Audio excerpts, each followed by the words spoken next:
Hello students, welcome to all. तो students, इससे पहले वाले लेक्चर में हमने 130 तक क्वेश्चन कर लिए थे। आज हम लोग 131 क्वेश्चन से स्टार्ट करते हैं। तो ये थर्ड पार्ट होने वाला है। अभी तक हमने 2 पार्ट इसके बना रखे हैं। तो 131 जो क्वेश्चन है वो इस तरीके से है, शिवाजी ने किस पद को अपनी प्रशासनिक व्यवस्था में सबसे प्रमुख बनाया था। तो इसका जो आंसर हो जाएगा वो पेशवा हो जाएगा। तो इससे पहले मैं बता चुका हूं आपको कि पेशवा एक शक्तिशाली पद होने लगा था 1750 के बाद। तो इसको आप लोग ध्यान रखेंगे। इससे पहले शासक थे और राजा थे जिनके हाथ में सारी शक्तियां थी। इसके बाद हम लोग आगे चलते हैं क्वेश्चन नंबर 132 पर। तो क्वेश्चन नंबर 132 है, शिवाजी ने कितने मंत्रिपरिषद की स्थापना की थी। तो इससे पहले भी हम लोग डिस्कस कर चुके हैं, ये अष्टप्रधान थे। तो यहाँ पर कुल 8 मंत्री हमें देखने को मिलते हैं। तो 8 अधिकारी जो थे, इन्हीं के बारे में हमें पढ़ना है। इसी को हम अष्टप्रधान के नाम से जानते हैं, जो मराठा सेना में थे, शिवाजी की सेना में थे। अष्टप्रधान में कौन वित्त मंत्री था। तो इस तरीके से भी हमें कभी कभी अधिकारियों के नाम पूछ लिए जाते हैं। तो अधिकारियों का नाम याद रखेंगे आप लोग, अमात्य। तो अमात्य जो था वो वित्त का काम देखता था, रेवेन्यू सिस्टम देखता था। तो इसलिए हमारे लिए यहाँ पर इंपॉर्टेंट है, अमात्य इसका आंसर हो जाएगा। उसके बाद क्वेश्चन नंबर 134 की तरफ चलते हैं। अष्टप्रधान में से किसे गृह मंत्री का कार्य दिया गया था। तो गृह मंत्री जो होता था वो मंत्री होता था। तो इसको सिंपल आप मंत्री बोल सकते हैं, मिनिस्टर भी बोल सकते हैं। तो यहाँ का जो ऑप्शन बी है वो सही हो जाएगा। उसके बाद हम लोग चलते हैं क्वेश्चन नंबर 135 की तरफ। क्वेश्चन नंबर 135 है, शिवाजी के शासन में चिटनिस कौन होता था। तो ये इंपॉर्टेंट नाम है, थोड़ा सा टिपिकल नाम है जो हमें देखने को मिलता है। चिटनिस एक तरीके से सूचना प्रेषक होता था, ये पत्र व्यवहार करता था पड़ोसी राज्यों के साथ। तो ये एक इंपॉर्टेंट पद होता था, चिटनिस। इसका नाम याद रखेंगे, थोड़ा सा टिपिकल है लेकिन ये इंपॉर्टेंट पद होता था, इसलिए हम लोग यहां से याद रखेंगे। ये इसका काम जो होता है सूचना प्रेषक करने का काम होता था, करस्पॉन्डेंस हैंडलर था ये। तो इंग्लिश वाले बच्चे इसको पढ़ लेंगे, हिंदी वाले बच्चे यहां से देख लेंगे। आगे चलते हैं क्वेश्चन नंबर 136 की तरफ। शिवाजी की न्याय व्यवस्था में न्यायाधीश कौन होता था। तो न्यायाधीश एक इंपॉर्टेंट पद था, जैसा कि आपको पता ही है। न्यायाधीश, हम जुडिशियल सिस्टम की बात करेंगे तो आज भी हम इसको न्यायाधीश बोलते हैं, और शिवाजी के समय में भी इसको न्यायाधीश बोला जाता था। तो यहां से क्वेश्चन आपका आंसर सही से लग जाएगा, न्यायाधीश। ये कुछ आंसर है जो आपको एज इट इज देखने को मिलेंगे, और कॉमन सेंस से आप इसके आंसर लगा सकते हो। इसके आगे क्वेश्चन नंबर 137 की तरफ चलते हैं। शिवाजी के शासन में विदेशी मामलों के लिए उत्तरदायी कौन था। तो विदेशी मामलों के लिए एक दबीर होता था। दबीर और सुमंत नाम के 2 अधिकारी मिलते हैं, दबीर और सुमंत। तो दबीर और सुमंत को आप लोग याद रखोगे तो सुमंत यहाँ पर ऑप्शन में लिखा हुआ है, तो सुमंत इसका सही ऑप्शन हो जाएगा। उसके आगे चलते हैं हम लोग क्वेश्चन नंबर 138 की तरफ। शिवाजी की मुद्रा क्या कहलाती थी। मोस्ट इंपोर्टेंट क्वेश्चन है। तो what is the name of the coin introduced by Shivaji. तो शिवाजी के द्वारा जो मुद्रा चलाई गई थी उसका क्या नाम था। इसको एज इट इज हम लोग याद रखेंगे, शिवराय। तो शिवराय याद रखेंगे। टंका आप देखेंगे सल्तनत काल में एक मुद्रा का नाम है। तो इस तरीके से यहाँ पर बहुत सारी मुद्राएं दी गई हैं। आगे चलेंगे क्वेश्चन नंबर 129 की तरफ। शिवाजी ने प्रशासनिक सुविधा के लिए राज्यों को कितने भागों में बांट रखा था। मोस्ट इंपोर्टेंट क्वेश्चन है। इसका सही आंसर हो जाएगा 6 भागों में बांट रखा था। इससे पहले हम लोग मुगल वंश को देखेंगे तो मुगल वंश में प्रशासन जो है 4 स्तर पर बांटा गया था, केंद्रीय स्तर, प्रांतीय स्तर, जिला स्तर, और लास्ट में हम लोग देखते हैं ग्रामीण स्तर पर। ठीक है, तो इस तरीके से शिवाजी वाला अगर आप चैप्टर पढ़ रहे हो तो उसको 6 भागों में बांट रखा था प्रशासन को। ये इंपॉर्टेंट क्वेश्चन है। इसके आगे चलते क्वेश्चन नंबर 140 की तरफ। शिवाजी द्वारा लगाई गई सरदेशमुखी क्या था। तो यहाँ पर 2 तरीके के टैक्स थे, इससे पहले भी मैं कल बता चुका था। एक तो चौथ था और दूसरा सरदेशमुखी था। चौथ जो है वो किसी भी प्रॉपर्टी का या किसी भी अर्निंग का 1/4 भाग लिया जाता था, और सरदेशमुखी 1/10 भाग लिया जाता था। तो यहाँ पर हम लोग देख लेंगे, इसका जो सही आंसर हो जाएगा वो बी होगा, अतिरिक्त कर है, एडिशनल टैक्स है जो जनता से, पब्लिक से लिया जाता था। इसके आगे हम लोग चलेंगे क्वेश्चन नंबर 141 की तरफ। शिवाजी की जासूस प्रणाली का प्रमुख कौन होता था। तो 141 का जो सही आंसर हो जाएगा वो बकिया नवीस हो जाएगा। यहाँ पर बकना नवीस भी लिखा है और बकिया नवीस भी कहीं कहीं लिखा रहता है। आप लोग इंग्लिश और हिंदी वर्जन दोनों देख लोगे, यहां से अपने सही आंसर को टिक करके आगे बढ़ जाओगे। तो बकिया नवीस ये आज भी टर्म हमें कहीं ना कहीं देखने को मिल जाती है। तो बकिया नवीस एक ऐसा अधिकारी था जो जासूसी प्रणाली का प्रमुख था। इसके आगे चलते हैं हम लोग क्वेश्चन नंबर 142 की तरफ। बतन प्रणाली को शिवाजी ने क्यों समाप्त किया था। तो बतन प्रणाली को शिवाजी ने क्यों समाप्त किया था, इसके पीछे एक रीजन था कि प्रशासन में भ्रष्टाचार फैलाती थी ये प्रणाली। तो यहाँ पर जो सही ऑप्शन हो जाएगा वो बी हो जाएगा। तो 142 का बी सही होगा। उसके आगे हम लोग चलेंगे क्वेश्चन नंबर 143 की तरफ। शिवाजी की सैन्य नीति में गढ़मी कावा क्या थी। ये कुछ ऐसे नाम मिल रहे हैं जो मराठी नाम है। तो शिवाजी का जहां पर शासनकाल था वो महाराष्ट्र वाला क्षेत्र था। तो महाराष्ट्र में उस समय मराठी लैंग्वेज बोली जाती थी। तो मराठी लैंग्वेज अपने आप में टिपिकल लैंग्वेज है। तो इस तरीके के हमें नाम देखने को मिल जाते हैं। तो गढ़वी कावा का जो सही आंसर होने वाला है वो गुप्त हमला होने वाला है। तो यहाँ से 143 का बी आंसर सही होगा। गुरिल्ला वारफेयर जो है, हम कल इसको पढ़ भी चुके थे, किसी भी सेना पर छुप के वार करना, इसको हम लोग गुरिल्ला वारफेयर कहेंगे, और इसको गुप्त हमला भी बोला जाता था। इसके बाद इसको छापामार प्रणाली बोला जाता है, कल मैं बता चुका था आपको। आगे चलते हैं क्वेश्चन नंबर 144 की तरफ। शिवाजी की सेना में पैदल सैनिकों को क्या कहा जाता था? तो पैदल सैनिकों को मावल बोला जाता था। ये कुछ टिपिकल नाम है जो हमको एज इट इज ही याद रखना है, हमारे पेपर्स में आ जाते हैं ये क्वेश्चन। तो यहाँ पर बी आंसर सही हो जाएगा, मावल। उसके बाद चलते हैं हम लोग 145 की तरफ। क्वेश्चन नंबर 145, शिवाजी के समय में भूमि मापने के लिए कौन सी इकाई का प्रयोग होता था? ये कुछ इंपॉर्टेंट क्वेश्चन है।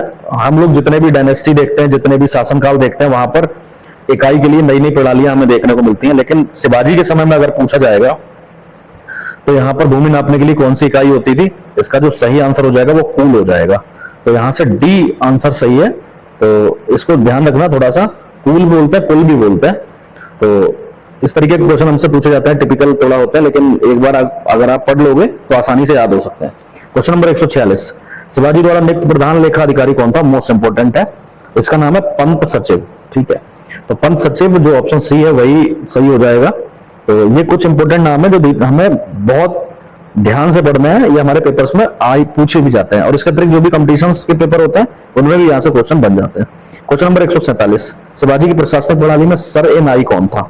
तो सर ए नाई नाम तो थोड़ा सा देखने में टिपिकल लग रहा है, लेकिन बहुत इंपॉर्टेंट पद होता था, उपराज्यपाल होता था, डिप्टी गवर्नर इसको बोलते थे इंग्लिश में, इसको आप लोग याद रखोगे। क्वेश्चन नंबर 148, शिवाजी के राज्याभिषेक के समय उनका कौन सा नाम लिया गया था? मोस्ट इंपोर्टेंट है, इस तरीके के भी क्वेश्चन हम पेपर्स में देखने को मिले हैं। तो उनको हम लोग कल से बोल रहे हैं छत्रपति शिवाजी महाराज, यही उनका नाम हमें देखने को मिलता है, और यही सबसे पहले नाम लिया गया था राज्याभिषेक के समय। आगे चलते हम लोग क्वेश्चन नंबर 149, अष्टप्रधान में से किसे सैन्य मामलों का प्रभारी नियुक्त किया गया था? तो इसका जैसा कि सेना से संबंधित मामला है तो यहाँ पर सेनापति इंपॉर्टेंट है, तो सेनापति यहाँ का सही आंसर हो जाएगा। ऑप्शन नंबर ए टिक करेंगे, फिर आगे चलेंगे। ऑप्शन नंबर ए को टिक करिए, फिर आगे चलते हैं। क्वेश्चन नंबर 150, शिवाजी ने किस वर्ष अपना राज्याभिषेक कराया था? मोस्ट इंपोर्टेंट है, कई बार हम लोग इसको पढ़ भी चुके हैं। इसका होगा 1674 ईस्वी। तो इसका जो सही आंसर होने वाला है 1674 होने वाला, ऑप्शन नंबर बी सही है। इसके आगे चलते हैं क्वेश्चन नंबर 151 की तरफ। शिवाजी की नौसेना का प्रमुख केंद्र कहाँ था? तो कई सारे इनके प्रमुख केंद्र थे, तो विजय दुर्ग यहाँ पर जो दे रखा है ये आपका सही हो जाएगा। शिवाजी की जो नौसेना मिलती है वो कहीं ना कहीं जो हमारा समुद्र है, इस तरीके से आप देखेंगे साउथ इंडिया में आप महाराष्ट्र को जहां पर देखेंगे उसके किनारे देखेंगे इन्होंने कई सारे नौसेना पॉइंट बना रखे थे। तो जो भी नौसेना पॉइंट होता है वो जाहिर सी बात है कि कहीं ना कहीं समुद्र के किनारे ही होगा। तो यहाँ पर हम देखेंगे, यहाँ पर अरबियन सी है, अरब सागर जिसको आप लोग बोलते हो, और इधर दूसरी तरफ पूरब साइड में बंगाल की खाड़ी है। ये हमारा प्यारा भारत है, यहाँ से आप इसको देख सकते हैं। आगे चलते हैं क्वेश्चन नंबर 152 की तरफ। शिवाजी ने किस मुगल सरदार से अफजल खां से भेंट करने से पहले बातचीत की थी? तो इंपॉर्टेंट क्वेश्चन है। अफजल खां जैसा कि आपको पता है कि शिवाजी को मारने आए थे, तो यहाँ पर मिर्जा राजा जयसिंह सही आंसर होगा। मुगलों के राजपूतों के साथ संबंध कैसे रहे हैं, कहां तक अच्छे रहे, कहां तक बुरे रहे हैं, ये पूरा एक टॉपिक है, इसको मैंने क्लास में पढ़ाया भी है, तो इसको आप लोग फिर से देख लोगे। तो यहाँ का जो सही आंसर होगा 152 का वो सी हो जाएगा, मिर्जा राजा जयसिंह। बहुत इंपॉर्टेंट नाम है, इसको अच्छे से पढ़ लेना, और इनके बारे में भी पढ़ना पड़ेगा आपको, मिर्जा राजा जयसिंह। आगे चलते हैं क्वेश्चन नंबर 153 की तरफ। शिवाजी के राज्य में राजस्व विभाग के अधीन, राजस्व विभाग किसके अधीन था? तो अमात्य एक इंपॉर्टेंट अधिकारी था राजस्व विभाग का, इससे पहले भी हम लोग डिस्कस कर चुके हैं। शिवाजी की प्रशासनिक भाषा कौन सी थी? जैसा कि हम लोग पहले भी ऊपर बता चुके हैं, मराठी एक लैंग्वेज थी। मराठी तो थोड़ा सा टिपिकल लैंग्वेज होती है, लेकिन आप ध्यान से पढ़ेंगे तो आपको आसानी से टर्म्स याद हो सकती हैं। क्वेश्चन नंबर 155, शिवाजी ने अपने राज्य के निर्माण में किस सिद्धांत का पालन किया था? तो यहाँ का जो सही आंसर होने वाला है वो है religious tolerance. Option number A ठीक हो जाएगा यहाँ से। इसके बाद चलते हैं हम क्वेश्चन नंबर 156 की तरफ। अब यहाँ पर मुगल वंश से संबंधित कुछ क्वेश्चन दिए गए हैं। मुगल वास्तुकला में चारबाग शैली किससे प्रेरित थी? तो ये इंपॉर्टेंट क्वेश्चन है। यहाँ पर हिंदी और इंग्लिश दोनों वर्जन दिए हैं। हिंदी वाले बच्चे हिंदी का देख लेंगे और इंग्लिश वाले बच्चे इंग्लिश का देख लेंगे। तो पारसी से ही मुगलों ने इस शैली को ग्रहण किया था, तो यहाँ का ऑप्शन नंबर सी करेक्ट हो जाएगा। उसके आगे चलेंगे हम लोग। प्रश्न नंबर 157, मुगल चित्रकला में पानी रंग किस परंपरा का हिस्सा है? तो पानी रंग किस परंपरा का हिस्सा है? इसका ऑप्शन नंबर ए सही हो जाएगा, वाटर कलर ऑन पेपर। तो यहां से हम देख लेंगे कागज के जल रंग, ये आपका ऑप्शन सही हो जाएगा। क्वेश्चन नंबर 158 की तरफ चलेंगे। हुमायूं का मकबरा किस मुगल सम्राट के शासनकाल में बना था? तो किस मुगल सम्राट के शासनकाल में बना था? आपको पता ही है, हुमायूं के शासनकाल में ही बना होगा, क्योंकि ये लोग अपने मकबरे अपने सामने ही बनवा लेते थे। जैसा कि आपने देखा, ताजमहल का निर्माण शाहजहां के समय में ही शुरू हो गया था। तो इसका ऑप्शन नंबर सी सही हो जाएगा। फिर चलते हैं क्वेश्चन नंबर 159 की तरफ, 159। ताजमहल का निर्माण किस सम्राट के द्वारा कराया गया था? जैसा भी हम एग्जांपल दे रहे थे, तो इसका सही ऑप्शन हो जाएगा शाहजहां। सभी को पता है, विश्व विरासत सूची में भी इसको शामिल कराया गया। क्वेश्चन नंबर 160, मुगल चित्रकला में फूलों और पक्षियों के चित्रण के लिए कौन प्रसिद्ध था? ये भी हम लोग डिस्कस कर चुके हैं, उस्ताद मंसूर अली। ये इंपॉर्टेंट नाम है, यहाँ पर आप याद रखेंगे। मीर सैयद अली, ये सब चित्रकार है। बसावन और दसावन, यहाँ पर एक चित्रकार हमें और नाम मिलेगा, बसावन और दसावन, ये दोनों भाई थे। और यहाँ पर एक क्वेश्चन और बन जाता है कि किसने आत्महत्या की थी, सुसाइड किसने की थी? तो बसावन ने सुसाइड की थी। तो बसावन एक ऐसा चित्रकार था जिसने सुसाइड की थी। तो ये भी इंपॉर्टेंट क्वेश्चन है, कभी एक बार पूछा गया है। 161 की तरफ चलते हैं। क्वेश्चन ये, अकबरनामा के लेखक कौन थे? तो इसका सही आंसर हो जाएगा अबुल फजल थे। कल ही हम लोग डिस्कस कर चुके हैं इसको। हम लोग चलते हैं क्वेश्चन नंबर 163 की तरफ। 163, लाल किला का निर्माण किस मुगल सम्राट ने कराया था? सभी को पता है, इसका सही ऑप्शन हो जाएगा शाहजहां। शाहजहां के द्वारा ही लाल किले का निर्माण कराया गया है। लाल किला किस शहर में स्थित है? आगरा और दिल्ली दोनों में लाल किला स्थित है। तो यहाँ पर ऑप्शन बी लगेगा। तो यहाँ पर जिस तरीके से ऑप्शन दे रखा है वो इन्होंने बी सही दे रखा है। तो आपको यहाँ पर दो ऑप्शन है, तो ये इस तरीके से कंट्रोवर्शियल क्वेश्चन होते हैं। तो ये आयोग जो भी आंसर देता है या जो भी आंसर आपके आंसर शीट में आते हैं उसके अकॉर्डिंगली चेक होता है। तो यहाँ पर दोनों सही हो जाएगा, ए और बी। आगरा में भी है, दिल्ली में भी है। इसका आगे चलते क्वेश्चन नंबर 165 की तरफ। मुगल काल में कौन सा किला किला मुबारक के नाम से जाना जाता है? ये मोस्ट इंपोर्टेंट क्वेश्चन है। क्वेश्चन नंबर 165, तो किला मुबारक के नाम से दिल्ली का लाल किला ही जाना जाता है। मोस्ट इंपोर्टेंट है और बहुत खूबसूरत इसको बनाया गया। लाल बलुए पत्थर का इसमें प्रयोग किया गया है। और यहाँ पर दीवाने आम, दीवाने खास, कई तरीके की इमारतें बनाई गई हैं जो देखने में ही बहुत सुंदर लगता है और बहुत विशिष्ट है अपने आप में। क्वेश्चन नंबर 166 की तरफ, अकबर के द्वारा बनाया गया किला कौन सा था? तो अकबर के द्वारा लाल किला बनाया गया था आगरा का।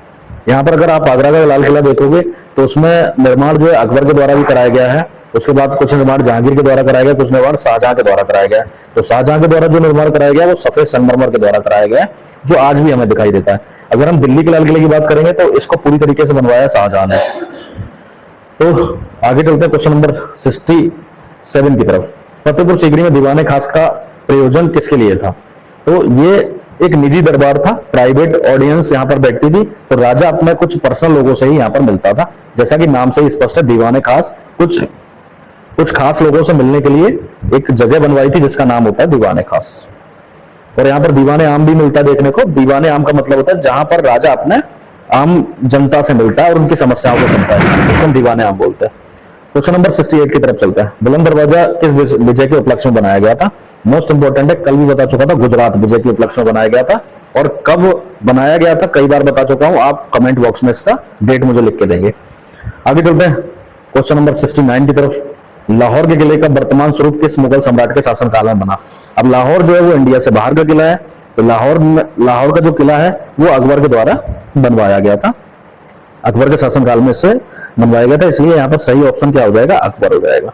आगे चलते हैं, मोती मस्जिद किस किले में स्थित है? तो मोती मस्जिद 2 किले में स्थित हमें मिलती है। दिल्ली के लाल किले में भी है, आगरा के लाल किले में भी है। तो यहाँ का जो सही ऑप्शन मिलेगा वो आगरा फोर्ट दे रखा है। यहाँ पर दिल्ली का किला नहीं दे रखा है, दिल्ली का लाल किला नहीं दे रखा है, तो सिर्फ रेड फोर्ट दे रखा है। तो रेड फोर्ट यहाँ पर सही आंसर हो जाएगा। लेकिन नीचे वाले में आप देखोगे आगरा का लाल किला दे रखा है, तो आगरा का लाल किला ही इसका सही आंसर होगा।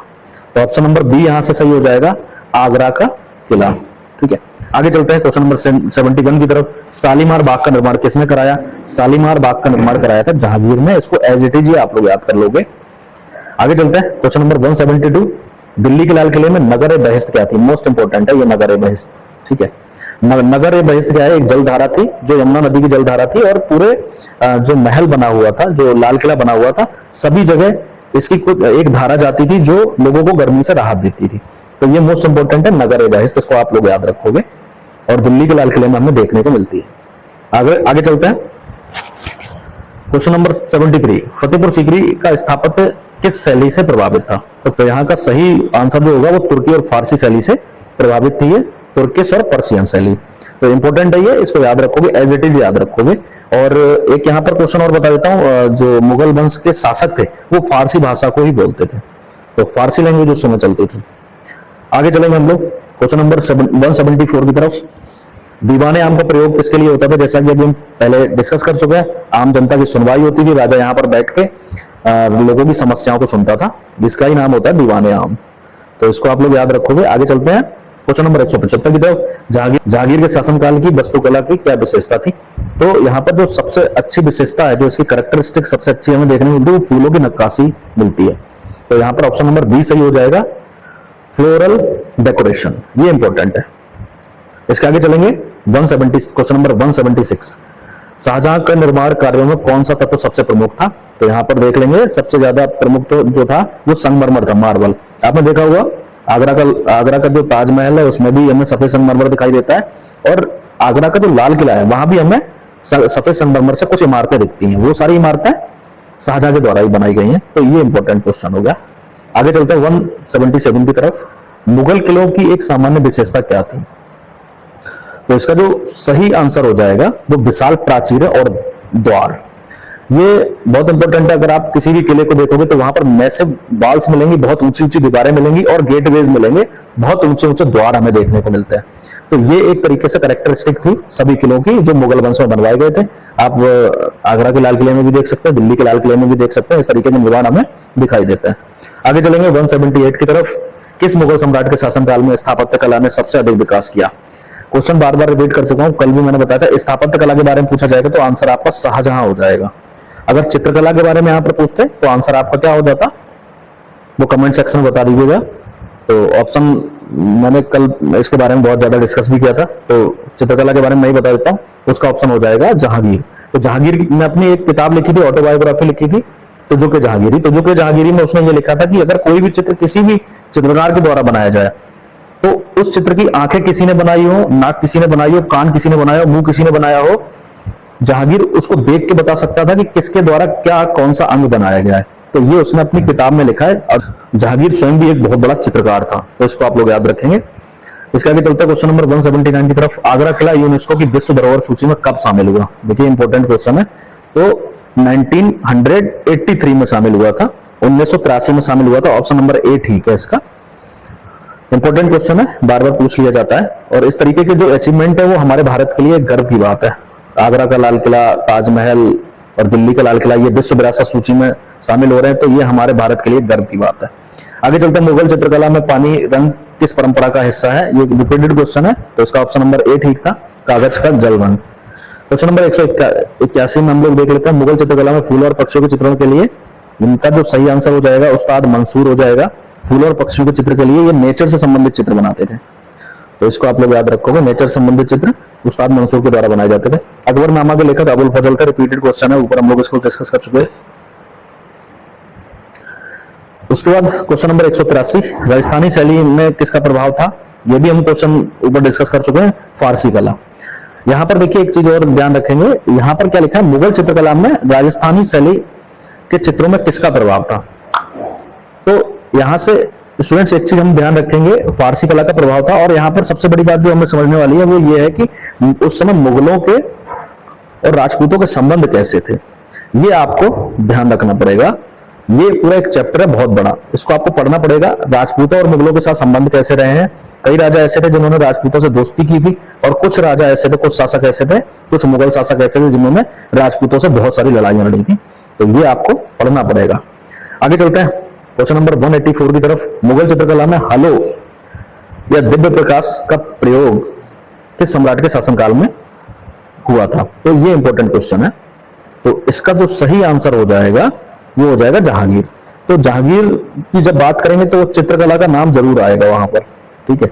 तो चित्रकला का नाम जो है वो जहांगीर से ही जुड़ा है, जैसा कि अभी हम लोग ऊपर ही बात कर रहे थे। तो इसको आप लोग आसानी से लगा सकते हैं, जहांगीर इसका आंसर हो जाएगा। इसके आगे चलते हैं 184 क्वेश्चन की तरफ।